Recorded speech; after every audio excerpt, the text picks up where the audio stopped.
Justice Department overall, not really making, not that the legacy is that basically it's going to be up to individuals going forward to figure this out. I mean, it's sad when the rule of law now in the United States has been politicized. It's just incredible. All right, Congressman, hopefully we got a better connection. Let's go to the Benghazi hearings. A lot of people thinking that the narrative for that was, written prior to it starting. Did anything come out of this at all in your mind?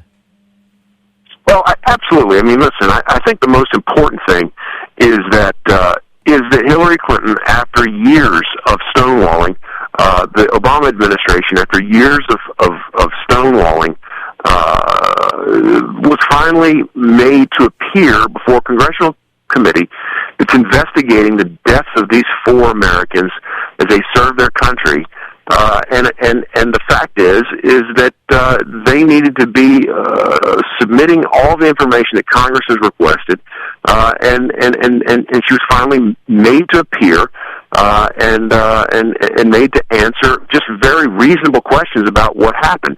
And I think at a time when we see this administration again use every effort outside the law, within the law, to fight the oversight that has been entrusted to Congress through the Constitution, I think it was a good day for those who care about the constitutional role in getting to the bottom of these things, so that we can do what? So that we can make sure that things like this don't happen again in the future.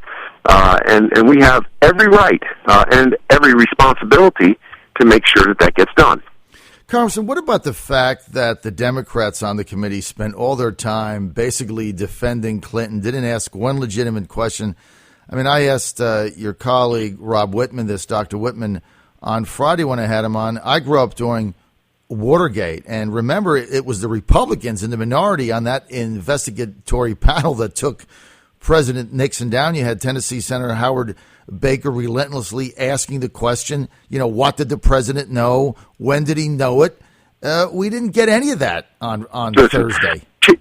Chairman Gowdy has run, I think, a flawless committee that is aimed at doing one thing, and that is getting to the truth, finding out how this happened, and again, holding those accountable for what happened, and then also, proposing and looking for ways to make sure these things don't happen again.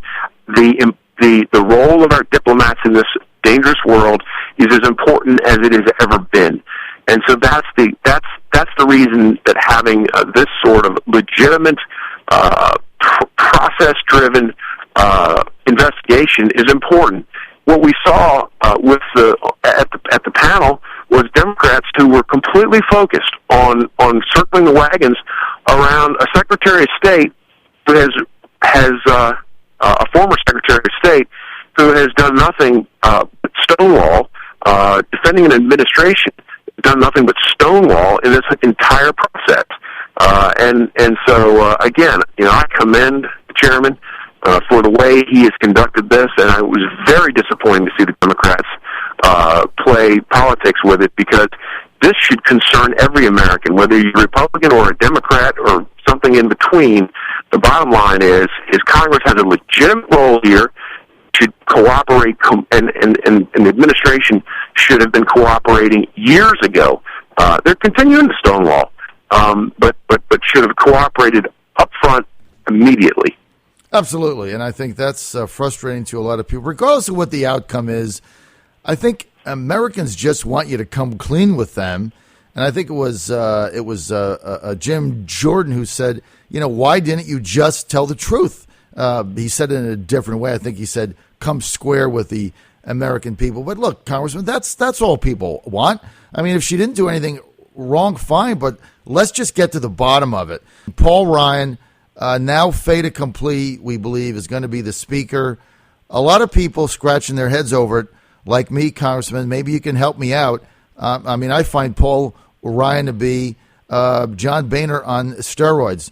Open borders, weak on immigration, Gang of Eight, globalist, chamber puppet, was a disaster when he ran as vice president for Mitt Romney, didn't win a state, got destroyed in the debate with Joe Biden, so bad at the end that Biden was mocking him, and now he wants time off to take his daughters to soccer practice. What's the deal? Well, listen, I mean, John Boehner clearly had lost support in the conference since he was first elected in 2010. I think everybody recognizes we've got to have somebody who can bring our conference together. And, you know, the bottom line is there's a very, very short list of people who can bring our conference together and make us a working majority, because every day that we spend with the internal fighting is a day that we're not acting as a majority, as the American people, entrusted us with. It's every single day that we're wasting that is a day we're wasting that responsibility. So Paul Ryan I think has risen to the top because, regardless of his individual views on things, he's risen to the top because I think he has been a clear voice for reforming the programs that are driving this country into fiscal disaster. He has talked about from the very beginning, from his first election, he's talked about Medicare reform, Medicaid reform, Social Security reform, preserving those programs for the future, but also making sure that these are sustainable and don't run our country's finances into the ground. And because he's been sincere, I think in that, and I think people recognize that he's been a leader on that. To me, those are the biggest issues that we face. There are going to be disagreements about some of his individual positions, but remember this, John. Just because he's speaker, he's not going to be able to do just whatever he wants. He's going to have to have the consensus of the entire conference to be able to do that. And as you know, it's a diverse group. But the bottom line is every day we wait and every day we mess around. Again, we're betraying the American people because we're not using the majority they gave us 5 years ago. And so I think he's uniquely qualified to be able to do that. I hope and pray that he will do that. I hope and pray he will be successful if he is elected.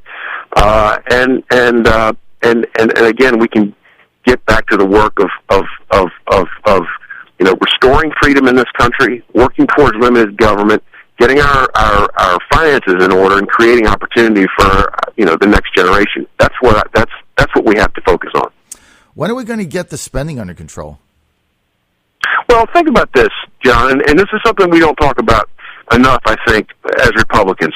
When I was first elected in 2010, our spending was 24% of the gross domestic product. So you think about federal spending, all federal spending as it relates to the size of the economy. That is the GDP, the gross domestic product. It was 24%. Absolutely historic rate of spending. Since that time, it has been reduced from 24% of GDP to 20% of GDP.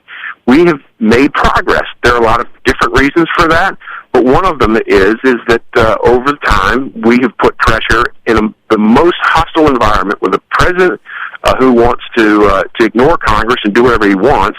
Harry Reid, over as majority leader, absolutely refusing to take up anything that we send over. But despite all of that, we have seen that rate reduced. We have got to keep up, and we can't give up. We've got to continue to make that pressure. And so, when I look at things that are coming up, like the debt ceiling debate, I look at that as an opportunity to impose real reforms. And the sooner that we get off of the internal fight that we're currently having, we can focus on that, so we'll have a real game plan for how to get through it and make some positive change. We want to thank Congressman Robert Hurt for being with us, Republican 5th District. Go to hurt.house.gov for more info.